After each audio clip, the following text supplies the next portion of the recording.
ہم شفیع پیغمبر علی اکبر جیسے جوان بیٹے کو خاک میں ملا دیا، مگر اللہ کے دین کو خاک میں ملنے نہیں دیا۔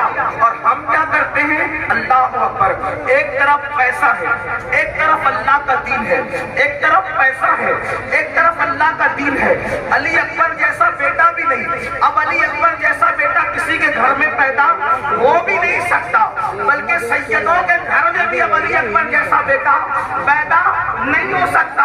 اللہ اکبر، توجہ فرمائے مسلمانوں، ایک طرف علی اکبر جیسا بیٹا، ایک طرف اللہ کا دین، اللہ کے دین پر اتنے خوبصورت بیٹے کو قربان کر دیا، لیکن ہماری فکر کیا ہے؟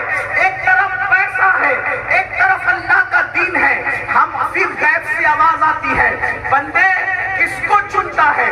پیسے کو چنتا ہے یا اللہ کے دین کو چنتا ہے؟ اپنے آپ میں ڈوب کے سوچو، اپنے ضمیر کی عدالت میں کھڑے ہو کر خود فیصلہ کرو، اپنے من میں ڈوب کر باجا سراغ زندگی، تو اگر میرا نہیں بنتا نہ بن، اپنا تو بن۔ مجھے بتاؤ، جب اللہ کے دین اور پیسے کے درمیان ٹکراؤ ہوتا ہے تو ہم اہمیت کس کو دیتے ہیں؟ اللہ کے دین کو اہمیت دیتے ہیں یا چند سکوں کو اہمیت دیتے ہیں؟ اگر آپ کہیں گے کہ دین کو اہمیت دیتے ہیں تو میں آپ کو سلام کرنے کے لیے تیار ہوں، لیکن بڑی معذرت کے ساتھ آپ سب سے جھوٹ بول سکتے ہو، اپنے ضمیر سے جھوٹ نہیں بول سکتے۔ بتاؤ، آج دین کو کچلتے ہو کہ نہیں پیسے کے لیے؟ اسی پیسے کے لیے جھوٹ بولتے ہو۔ دین کچلا کہ نہیں کچلا؟ اسی پیسے کے لیے سود کے دھندے کرتے ہو۔ دین کچلا کہ نہیں کچلا؟ اسی پیسے کے لیے کسی کا قتل کرتے ہو، اسی پیسے کے لیے چوریاں کرتے ہو، اسی پیسے کے لیے شراب کے دھندے کرتے ہو، اسی پیسے کے لیے مسلم محلے میں نشہ بیچتے ہو۔ بتاؤ، جو قوم پیسے کے لیے اپنا دین کچل دے، اس کا تعلق امام حسین سے ہے یا اس کا تعلق یزید سے؟ کچھ نہ بولو، کچھ سوچو۔ اگر دین پہ قربانی دے رہے، دین پر قربانی دے رہے ہو، دین پہ سب کچھ قربان کر رہے ہو، تو قیامت کے دن امام حسین کے ساتھ اٹھنا نصیب ہوگا۔ اور اگر دین قربان کر رہے ہو، 200 250 روپے کی چپل بیچنے کے لیے مسلمان آج کا اللہ کی جھوٹی قسم کھاتا ہے۔ یہ حالات ہیں اللہ کی جھوٹی قسم کھانے والوں۔ علامہ ابن حجر مکی اپنی کتاب میں لکھتے ہیں، اللہ ارشاد فرماتا ہے کہ جو میری جھوٹی قسم کھاتا ہے میں اس کی 7 نسلوں پر لعنت کرتا ہوں، اس کی 7 پشتوں پہ لعنت کرتا ہوں۔ آپ سے پوچھتا ہوں، کام یزید کیسے اور نام امام حسین کی غلامی کا؟ حسینیت کا نام کیا رکھا؟ کڑے پہننے کا نام حسینیت، نعرے پہننے کا نام حسینیت، کلر کے کپڑے پہننے کا نام حسینیت؟ ارے کلر سے حسینیت کا تعلق نہیں ہے، حسینیت کا تعلق تو دل سے ہے۔ بتاؤ، ہم نے کون سی حسینیت کو زندہ کیا؟ کیا آج مسلمان سود کے دھندے نہیں کرتا؟ کس مسلمان کو نہیں پتا ہے کہ سود حرام ہے؟ اگر کوئی کہے کہ مجھے نہیں پتا ہے تو میں اس سے ایک سادی سی بات پوچھتا ہوں، اگر تم کو نہیں پتا ہے کہ سود حرام ہے تو پھر سود کا دھندا چھپ چھپ کے کیوں کرتے ہو؟ جب حرام نہیں سمجھتے تو چھپ چھپ کے کیوں کرتے ہو؟ چھپ چھپ کے کرنا بتا رہا ہے کہ تم جو اس کو غلط سمجھتے ہو۔ اے میری قوم کے جوانوں، روٹی تو کتوں کو بھی مل جاتی ہے، دانا تو پرندوں کو بھی مل جاتا ہے، اور پیسے اور دولت تو لوگ بندر کو نچا کر بھی کماتے ہیں اور خود ناچ کر بھی کماتے ہیں۔ ایک بات بتاؤں، آپ کی مسجد کا امام اتنا مالدار نہیں ہے، آپ کے علاقے کا خطیب اتنا مالدار نہیں ہے جتنا ہندوستان کے نچنیے کہ بمبئی میں بیٹھے ہوئے خان صاحب لوگ مالدار ہے، ناچ ناچ کر کے مالدار بنے۔ یہاں تو علماء نے جتنے پیسے کبھی دیکھے نہیں ہوں گے اس سے زیادہ جو ہے وہ کہیں پر رکھ کر کے بھول چکے ہیں، وہ ناچ کر پیسے کماتے ہیں۔ مگر یاد رکھنا، پیسہ ہی سب کچھ نہیں ہے۔ اللہ اکبر، نمرود کے پاس دولت تھی، قارون کے پاس دولت تھی، فرعون کے پاس دولت تھی، لیکن موسیٰ کے پاس اللہ کی رضا تھی، ابراہیم کے پاس اللہ کی رضا تھی، اللہ کے نبیوں کے پاس اللہ کی رضا تھی۔ دیکھو ان کی قبروں کا نشان انسان بھی موجود نہیں ہے جو دولت مند کہلاتے تھے، مگر جنہوں نے اللہ کی رضا کے لیے، اللہ کے دین کے لیے قربانیاں دی، آج بھی ان کے نام زندہ ہیں، ان کے مزارات جو ہے وہ آباد ہیں، لوگ ان کی بارگاہ میں خراج عقیدت پیش کرتے ہیں۔ بتاؤ یزید کے پاس کتنی دولت تھی، کتنا بڑا حکمراں تھا، لیکن ہے کوئی یزید کا نام لینے والا؟ ہے کوئی یزید کے نام پہ جلسہ کرنے والا؟ لوگ کہتے ہیں کہ امام حسین کا کسی نے ساتھ نہیں دیا، کسی نے ساتھ نہیں دیا، کسی نے ساتھ نہیں دیا۔ میں نے کہا ساتھ دینے کی بات نہیں ہے، ساتھ دینے کی بات نہیں ہے، میرے حسین کی غیرت یہ تھی کہ حسین نے کسی کا ساتھ نہیں لیا۔ واللہ اگر حسین ایک آواز لگا دیتے تو کربلا کا میدان سروں سے بھر جاتا۔ حسین کربلا بھرنے نہیں آئے تھے، حسین اپنے خون سے دین کو ہرا بھرا کرنے آئے تھے۔ اگر کسی کو یقین نہیں آتا تو ایک بات کہتا ہوں، ارے اتنے چھوٹے سے گاؤں میں جب حسین کے نام پر بلایا جاتا ہے تو بیٹھنے کو جگہ نہیں ملتی، حسین کے نام پہ بلایا جائے تو بیٹھنے کو جگہ نہیں ملتی۔ اگر حسین خود بلاتے کربلا میں تو عالم کیا ہوتا، عالم کیا ہوتا۔ اسی مجمع کو دیکھ کر کتنا چھوٹا سا دیہات، چھوٹا سا گاؤں، آپ اندازہ کریں، مگر امام حسین کربلا میں کرامت دکھانے نہیں، اللہ کا دل بچانے آئے۔ اور امام حسین نے بتایا کہ دین کی اہمیت کیا ہے۔ آج ہمارے نزدیک دین کی اہمیت کیا ہے؟ آپ کو ایک بات بتاؤں، امام علی مقام علی جدی علیہ السلام کی جب شہادت ہوئی، امام شہید ہو، آپ نے جام شہادت نوش فرما لیا، آپ کا گلا کاٹ دیا گیا، آپ کے جسم کو کچلنے کے لیے 10 گھوڑے مقرر کیے گئے، آپ کے کپڑے بھی اتارے گئے اور 10 گھوڑوں کے پیر سے آپ کے جسم کو کچلا گیا۔ جتنی لاشیں پہلے سے پڑی ہوئی تھی ان ساری لاشوں کو اٹھا کر میدان میں لایا گیا، انہیں کاٹا گیا، سر کو نکالا گیا اور سر کاٹ کے نکال کے لاشوں پہ گھوڑے دوڑائے گئے۔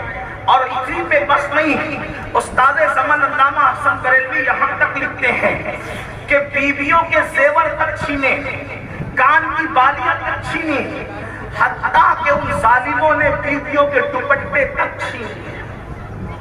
صدر الافاضل علامہ سید نعیم الدین مراد آبادی لکھتے ہیں، استاد زمن لکھتے ہیں، ہمارے مستند معتبر علماء لکھتے ہیں، بیویوں کے سر سے دوپٹے تک چھینے، جن کے سر کے دوپٹوں کو کبھی کسی اجنبی مرد نے نہیں دیکھا، جن کے گھر میں جبریل اجازت کے بغیر نہ آئے، اللہ اکبر، ان کے دوپٹے تک چھین لیے۔ سیدہ شہزادی سکینہ جس کی عمر شریف صرف 7 سال کی تھی، کتنی؟ صرف 7۔ سیدہ سکینہ کے چہرے پہ تماچے تھے، آپ غور فرمائیں، چھوٹے چھوٹے بچے یتیم ہیں، بیویاں بیوہ ہیں، کٹی پٹی لاشیں پڑی ہوئی ہیں، لاشوں پہ گھوڑے دوڑ چکے ہیں۔ تھوڑا تصور میں لاؤ، یہاں بیٹھنے کی بجائے تصور میں کربلا چلو اور سوچو اور غور کرو، جب اپنے شوہر کی، اپنے بھائیوں کی، اپنے بھتیجوں کی، اپنے بیٹوں کی، اپنے بھانجوں کی لاشوں پر گھوڑے دوڑتے ہوئے اور ان لاشوں کو کچلتے ہوئے ان خواتین نے دیکھا ہوگا تو ان کے دل کتنے چھلنی ہوئے ہوں گے۔ عورتوں کا دل تو اتنا کمزور ہوتا ہے، عورتوں کا دل تو اتنا نازک ہوتا ہے کہ عورت اگر چوہا مرا ہوا دیکھ لے تو دن بھر کھانا کھانے کی ہمت نہیں کرتی، عورتیں چپکلی مری ہوئی دیکھ لیں تو وہ ڈر جاتی ہے۔ محلے میں اگر کسی ایک کا ایکسیڈنٹ ہو جائے نوجوان کا تو پورا محلہ غم میں ڈوب جاتا ہے، کئی دن تک کی عورتیں گھر میں شوق مناتی ہے، بیٹا کسی کا ہے، سارا محلہ روتا ہے، سارے محلے کی آنکھ میں آنسو آتے ہیں۔ مسلمانوں سوچو وہ گھڑی کتنی دردناک ہوگی، اس گھڑی کا عالم کیا ہوگا، وہ کیفیت کیا ہوگی جن کے گھر میں اجازت کے بغیر جبریل امین نہیں آتے تھے۔ آج ان کا کوئی گھر ہی نہیں، خیمے بھی جلا دیے گئے، علی اصغر کا خیمہ بھی لوٹ لیا گیا، ان کا جھولا بھی لوٹ لیا گیا، سکینہ کی بالیاں بھی چھین لی گئی، بیویوں کے زیور بھی اتار لیے گئے، دوپٹے تک چھین لیے گئے، اور کٹی پٹی لاشیں ہیں وہ ساری رسول اللہ کی شہزادیاں، رسول اللہ کی بہویں، رسول اللہ کی نواسیاں، رسول اللہ صلی اللہ علیہ وسلم کی پوتیاں آنسو بہا رہی ہیں، رو رہی ہیں۔ اللہ اکبر۔ اسی وقت عصر کا ٹائم شروع ہوتا ہے، اور ٹائم شروع ہونے کے بعد عصر کا ٹائم آگے بڑھتا ہے۔ ایسے میں سیدہ زینب پاک جو سیدہ فاطمہ الزہرا کی شہزادی تھی، وہ فرماتی ہیں اے نبی کے گھر کی بہوؤں، اے نبی کے گھر کی بیٹیوں، اے نبی کے گھر کی پوتیوں، بہت رو چکی ہو، تم بہت رو چکی ہو، لیکن جتنا رو چکی ہو اس سے زیادہ ابھی رونا باقی ہے، تمہیں بہت زیادہ ابھی رونا ہے، تمہیں بہت زیادہ رونا باقی ہے، جتنا رو چکی ہو اس سے زیادہ رونا باقی ہے۔ لیکن یاد رکھو عصر کا وقت جانے کے قریب ہے، عصر کا وقت چلا نہ جائے، اٹھو پہلے نماز عصر پڑھو، اب بھی تم پر نماز معاف نہیں ہے، نماز عصر ادا کرو، اس لیے کہ نانا جان کا فرمان ہے کہ جس نے جان بوجھ کر عصر کی نماز چھوڑ دی، اللہ اس کے اعمال کو برباد کر دیتا ہے، اللہ اس کے اعمال کو ضائع کر دیتا ہے۔ مسلمانوں، کربلا کی تاریخ گواہ ہے، ان خواتین نے اسی کٹی پٹی لاشوں کے ماحول میں، اسی سہاگ اجڑتے ہوئے ماحول میں، اسی گوتیوں کو سونی ہوتے ہوئے ماحول میں سارے غموں کو بھلا کر کے نماز عصر ادا کی۔ اس وقت بھی انہوں نے نماز ترک نہیں کی۔ اب آپ سے پوچھتا ہوں، 72 لاشیں کٹے پٹے پڑے ہوئے ہیں، 6 مہینے کا ننھا سا بچہ بھی شہید ہو گیا ہے، پھر بھی انہوں نے نماز نہیں چھوڑی۔ اور ہم لوگ عاشورہ کے دن بھی نماز چھوڑتے ہیں، ہم لوگ عاشورہ کی فجر میں بھی سوتے ہوئے پڑے رہتے ہیں، ہم تو شادیوں میں بھی نماز چھوڑتے ہیں۔ انہوں نے شہادت کے ماحول میں بھی نماز کو ترک نہیں کیا، اور ہم شادیوں کے ماحول میں بھی نماز چھوڑ دیں۔ جب نماز کے لیے کہا جاتا ہے، لوگ کتنی آسانی سے کہہ دیتے ہیں مولانا میں پاک نہیں ہوں اس لیے نماز نہیں پڑھتا، مولانا مجھے ٹائم نہیں ملتا اس لیے میں نماز نہیں پڑھتا۔ اب پوچھنا چاہتا ہوں، امام حسین کو سجدے میں سر کٹائیں، امام حسین کے گھر کی خواتین 72 کٹی پٹی لاشوں کے ماحول میں نماز پڑھے اور ہم لوگ نماز چھوڑے، تو بتاؤ یزید کے ساتھ کھڑے ہو یا امام حسین کے ساتھ کھڑے ہو؟ سچ بولنا، غور کرنا، جنتی جوانوں کے سردار کے ساتھ کھڑے ہو یا اس پلید اور لعین یزید کے ساتھ کھڑے ہو، اس جہنم کے کتے کے ساتھ کھڑے ہو؟ مسلمانوں کہاں ہو تم؟ مسلمانوں کہاں ہو تم؟ یاد رکھنا، اگر آج سچے حسینی نہ بنے تو قیامت کے دن یزید کے ساتھ اٹھنے کے لیے تیار ہو جاؤ۔ بڑی معذرت کے ساتھ چند گرم شربت اور چند دیگے کھچڑے کی ہمیں حسینیت پر نہیں لا سکتی جب تک کہ ہم کردار کے اعتبار سے دیندار نہ بن جائے، شریعت کے پابند نہ بن جائے۔ مجھے بتاؤ، اللہ اکبر، چہرے سے داڑیاں مڈا کر گٹروں میں پھینکواتے ہو، یہی حسینیت ہے؟ اللہ اکبر۔ یزید دین پامال کر رہا تھا، حسین پاک تو دین بچانے گئے تھے، اور ہمارے پاس دین کہاں محفوظ ہے؟ آج ہر بندہ نعرہ لگاتا ہے دین بچاؤ، دین بچاؤ، اور اسلام کا پرچم پوری دنیا میں لہرا دیں گے۔ آپ سے کہتا ہوں، دنیا میں پرچم لہرانے کی نہ اپنی اوقات ہے نہ اپنی حیثیت ہے۔ ہر آدمی اپنے گھر کا بادشاہ ہے، ہر آدمی اپنے گھر کا بادشاہ ہے۔ مسلمانوں، تم اپنے گھر کے بادشاہ ہو، اپنے گھر ہی میں دین کا پرچم لہرا دو، پوری دنیا میں دین کا پرچم خود بخود لہر جائے گا۔ اپنے گھر میں دین نافذ کرو، صحیح بولنا۔ ایمان والو، اپنے دلوں پر ہاتھ رکھ کر کے سوچو، کیا اپنے گھر میں دین محفوظ ہے؟ بتاؤ